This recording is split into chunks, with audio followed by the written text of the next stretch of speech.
Hello guys, welcome back to Collect Radio. Today's edition is a nice one. I'm gonna host my friend Nick Craddock. Nick, thank you so much for coming with us. My pleasure. Let's share some words, some music, and anything you want. So, welcome here to Collect Radio. Thanks very much. Well, where to start? Like, I want to ask you a lot of things. First of all, it's kind of like a normal question that I do here on the show, especially if it's the first time. How your journey with music started? Like, what was it that brought you to music? Did you play instruments when you were a kid? Family? No, none of the kind of, classic press release, jazz producer, father stuff. No. Not a particularly classical music background. Okay. I think I got into music, electronic music. I mean, originally I was into like more bands before I discovered electronic music. Okay. And I still listen to a lot of, non-dance-based music. When it comes to electronic music, I really got into it or got into DJing through clubbing. Okay. And specifically, I guess, through a lot of the earlier Detroit techno type stuff. Okay. And some quite hard techno clubs. Okay. In the north of England. Oh yeah, I was gonna ask you, where is Yeah. it? Did you ever go to Hacienda or? No, I mean Manchester? the Hacienda was like, I think it was still going, but I think it was a bit cheesy by the time that I was getting to that was age. the last bit? Yeah, but it would be like clubs like the Orbit in Leeds, Okay. and one called Voodoo in Liverpool, All right. and then Bugged Out in Manchester. And then you were originally from? I'm from the north of England, from West Yorkshire. Oh, okay. All right. Cool. Yeah, over there, there's some serious techno, man.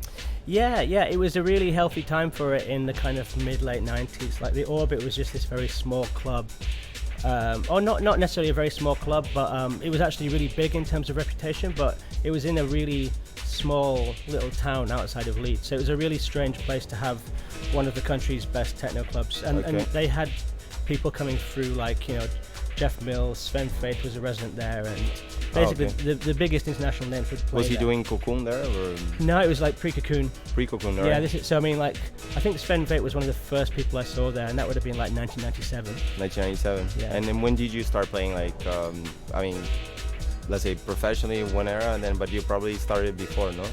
Yeah, I mean, I first started, I first touched a pair of turntables when I was at university, so like 1998 maybe. Okay. And it was just friends who had like, a mismatched pair of belt drive turntables. Wow, okay. Set up in like a little student hall's room. Just to listen regularly. And one of the turntables had, my friend JP had like one was like a Sound Labs, like a copy of the design of a Technics turntable, but it was a belt drive, so it was really unresponsive. And then his other turntable, you had this little thumb dial.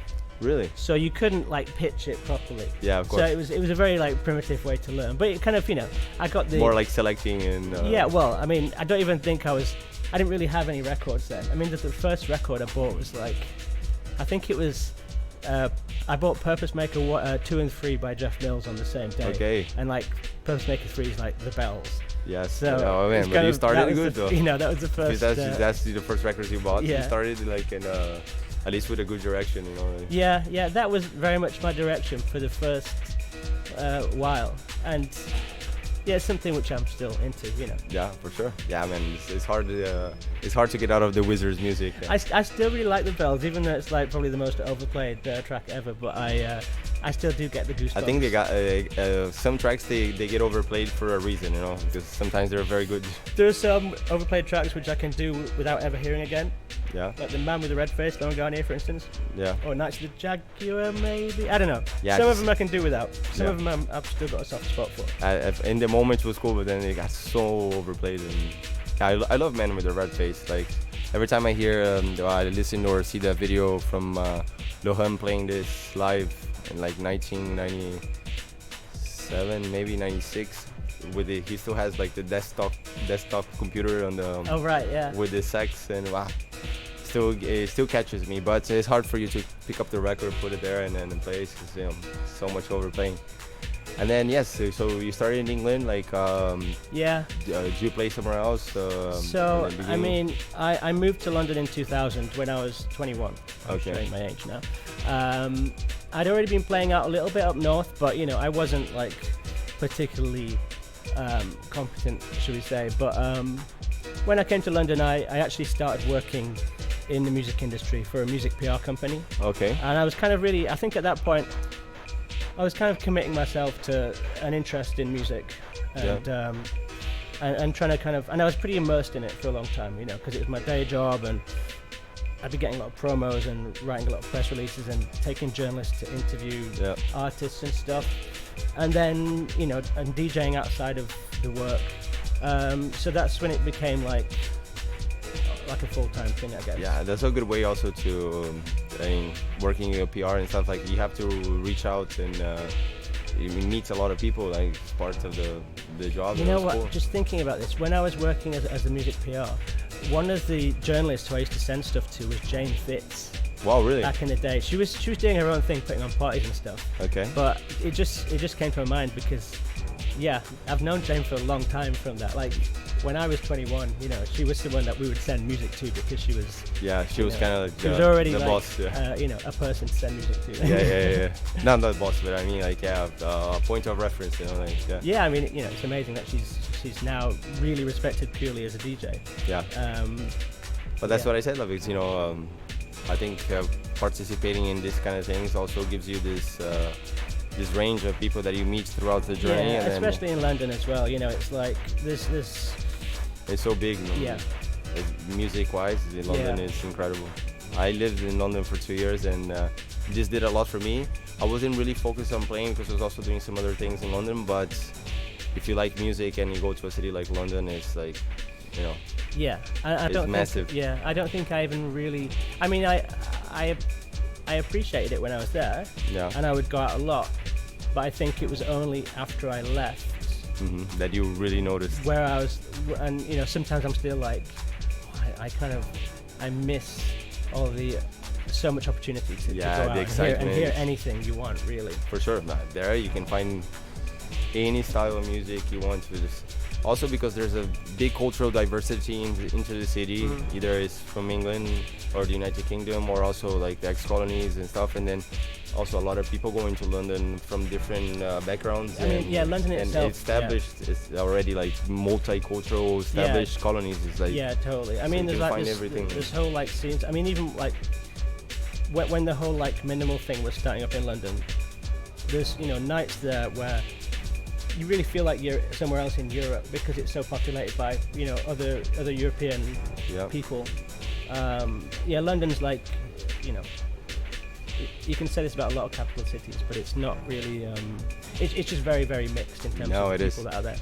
It's kind of hard to explain, really, like this diversity that happens inside of London. Diversity, for sure. It's crazy.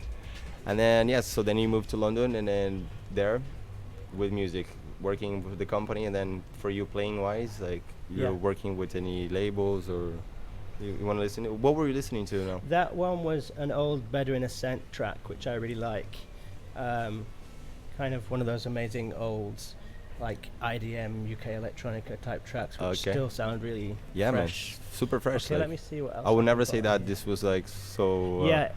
It's still like rhythmically it's really interesting, and it's got that really nice piano. Okay, let me put something else on here.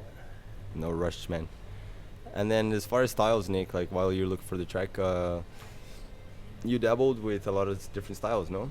With music, or? Yeah, I mean, 1 second.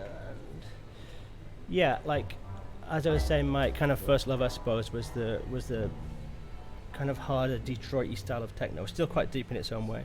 Yeah. And for a while, actually, like house music wasn't even necessarily on my radar. Okay. I think some people, when they're young and they get into, for instance, techno, or just get into one style, they can become quite blinkered about it, and it's like they obsess over that, and they don't necessarily have their ears open to all the things which feed into it. I did get very heavily into like house and deep house, and actually it was partly because a lot of the harder techno which was around at the end of the 90s and the start of the 2000s was getting into it was getting repetitive, and it was very derivative, and it was like everyone wanted to be Jeff Mills and stuff, and it was around that time also that like a lot of really interesting music. We've got a wall of Perlon releases here. Like, a lot of really interesting music was not necessarily just Germany, but like the early compact stuff. And background records. Perlon is a reference, but there was other massive ones. And just DJ Gigolo was like, well, this is. Well, actually, I used to do press for International DJ Gigolo. Yeah, I love this and record. Force Inc. as well, which is another good label. But yeah, at the time I was just, I guess, unconsciously looking for something else which is a bit more cerebral or just not as like formulaic as the hard techno stuff. And so I got really heavily into, I mean, it wasn't even being called minimal then, but like, you know, Mike Inc. stuff and, you know, Traum Records and... Traum Music is pretty good. Yeah, so that was like, the that kind of set me off on a different path, you know, and actually when I was, so given that I arrived in London around 2000 or in 2000. You're following Tresor as well, no? I did press for Tresor as well. Yeah, so Tresor is awesome. Yeah, but it was around the time that what became known as minimal stuff was really just finding its feet, and because I was at the time one of the few people who was playing that kind of stuff, and I managed to kind of get a few little residencies based on the fact that I was into this stuff which was really fresh. Yeah. And it was just a very interesting time, because it's kind of crazy to think now, like, that there was a time when people didn't know about Perlon, you know, for instance. Yeah. And that's actually how I... But it's funny, Roy, because if you look back for a while, like, you know, really massive releases. I mean, as far as the music content and then how daring and new. And like Ricardo Villalobos, I remember when he first played at Fabric. You know, and Michael Meyer from Compact when he first played at Fabric, and no one had heard of these people. Yeah, it was just like this DJ from abroad that's coming here to share some different music and stuff. Even like Ricardo's Playhouse era was like, you know, he wasn't Ricardo yet. Like, I mean, Alcachofa really made a point for his career, but he was already doing serious shit for a long time, and then it took a little while to take off. So actually, it was kind of from this arc that I came into contact with Sud Electronic, which is Lakuti and Portables. Yep. It was a party basically before they started putting out music. Okay. And at the time they were really focused on, not exclusively, but they were really interested in this new, just more interesting electronic sound. Basically, we would still play like, you know, like Chicago house records and like deeper techno, but it was my taste really fit with them, and so I ended up being a resident at their parties, which was quite a long-standing musical relationship. That was nice, man. And then what is the journey like? London, you were there until when? I was there for 16 years, so... 16 years? Yeah. Since 2000, you said, no? 2000. Since 2000, so... Hang on, maybe it was even... Well, I first came here almost about 3 years ago now. In Portugal? Yeah. Yeah, you moved at the same time I moved here. I moved here in May 2017. Okay, so yeah, I mean, I came here like September 2017, but I didn't move here properly. Actually, I might be getting a year wrong here. Maybe it was the end of 2016. That would make sense. Yeah, I think so, because when I met you, just you were established already here, like more or less. Like I met you through. I didn't know I was established here. No. No, I mean like you were here. Like you can. Like when I met you, I could see that. My Portuguese was already fluent by then, which is why we're doing this in English. Yeah. Yeah, I know. Your Portuguese is great. So you find it difficult, Portuguese, or? I find it very difficult. Yeah. Pronunciation, Yeah, I mean, I feel very lame at this point in time because I've been here about 3 years and it is so bad.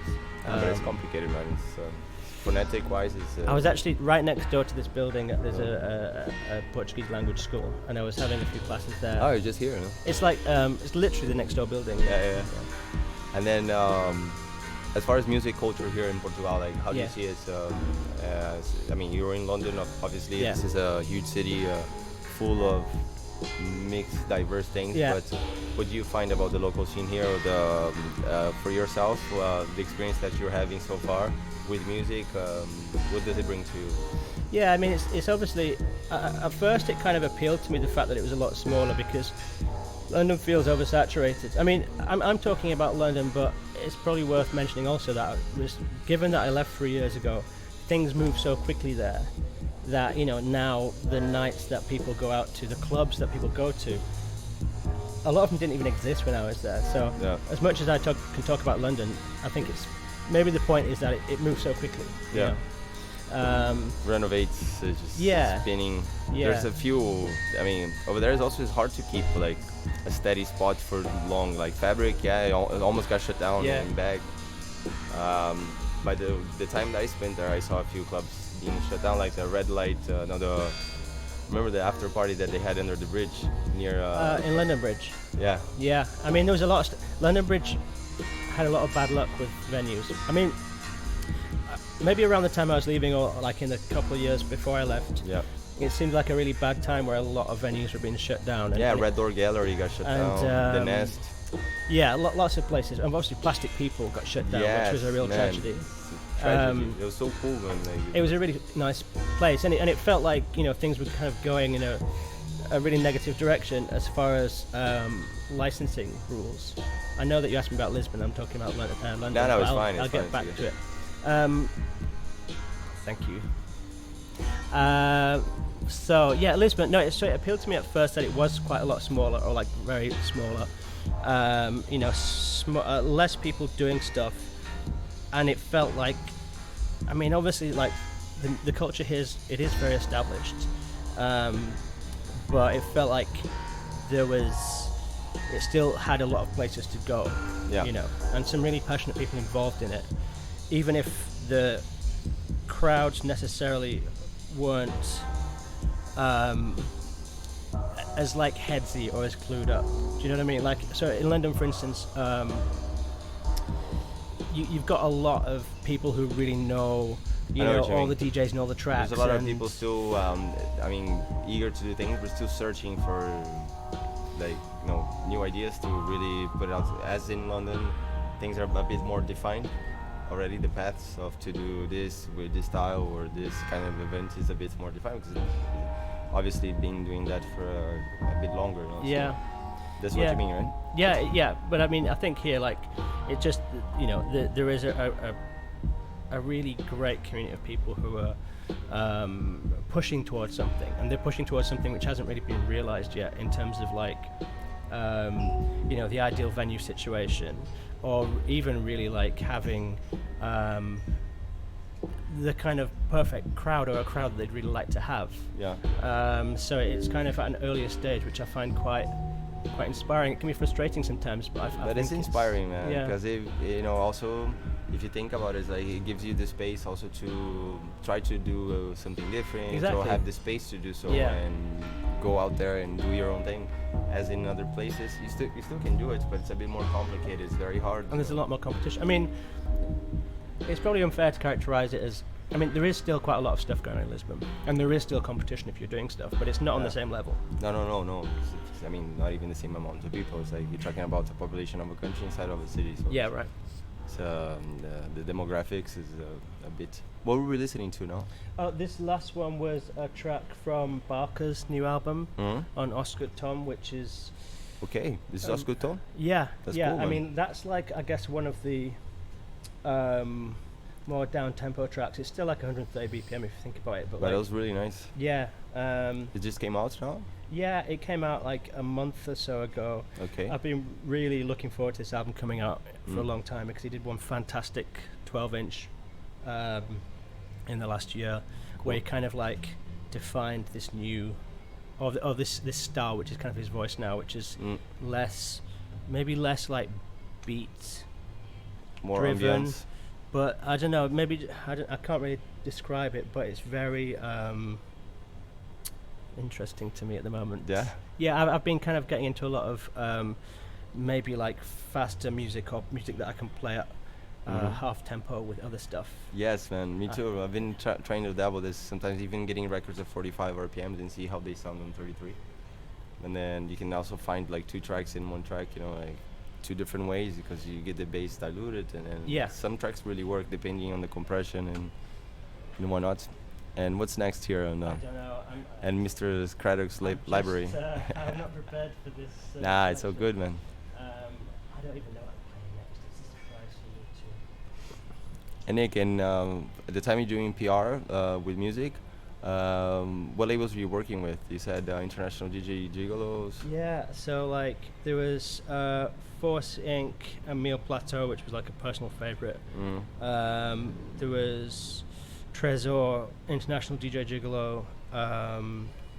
We actually like did the press for the first Fisher Spooner 12-inch, which went That's huge. Cool. Which was a really like fun experience because most of the time as a music PR, you're kind I of remember this, man. knocking on people's doors. Huge, yeah, it was like the first time that I can remember, like, rather than us like calling people up and saying, "Hey, do you want to review this record, or do you want to get a free ticket to come to this party?" It was like people like queuing up to be like, "Hey, we want a piece of this." Yeah. So like, I had a hand in like the Electro Clash explosion, which at the time I really wasn't into the music, and I kind Vive la Fête, Fisher Spooner, right, and well, Kit and the Hacker, and, I was kind of not really feeling the music at the time, and it really kind of pissed me off that this was the shit that really blew up, because I just wasn't talking to you like you weren't really talking to it the way you wanted. We weren't because talking probably to each other, yeah. Probably you wanted to feel something else blowing up, but then this was there, and it really did go off him, and for a while this was like the shit, everybody was playing, they were playing a lot of gigs too. Now I really the Hacker, everywhere. Now I really appreciate that it kind of brought a lot of people into electronic music who it was like an entry point for a lot of people with electronic music who perhaps weren't from that background and maybe had been listening to bands and that kind of stuff, and a lot of those people stuck with it and then developed their taste from that. At the time I didn't really get that perspective. Yeah. What are we listening to now? Now this is Gescom, an old Gescom track. Gescom track? Gescom is like a hybrid project which sometimes incorporates the Ortega guys. Oh, okay. And maybe it's fair to say it's like a little bit more like dance music focused for them. It's still quite weird. Yeah, okay. But yeah, lots of like really heady sounds really tracks. Good. And I'm gonna say let's take a little break here from the interview, listen to this track, and then say some final words, and then I also want you to have fun and enjoy yourself playing. So this is Nick Craddock sharing some words with us. We're gonna listen to this track, and then I'll be back soon here at Collect Radio. Thank you very much.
Sensual.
Hello, hello, hello. Welcome back here to Collect Radio. This was Nick Craddock sharing some tracks with us. It's actually like really cool to share some words before. Thank you so much, man. Really enjoyed the evening with you. Looking forward to have you again, man. Did you have fun? Yeah, I did. It was a bit messy, but I enjoyed it. I enjoyed it. Yeah. You had fun? Yeah, it was good. That's the most important, man. Yeah. And I had a lot of fun too you know. with you. And yeah, man, I'm looking forward also to do this again if you want. Great. I will be here. This was Collect Radio with Nick Craddock, sharing music and words with us. And yeah, see you guys soon. Ciao, Nick. Thank you very much. Cheers. Yeah. Cheers, man.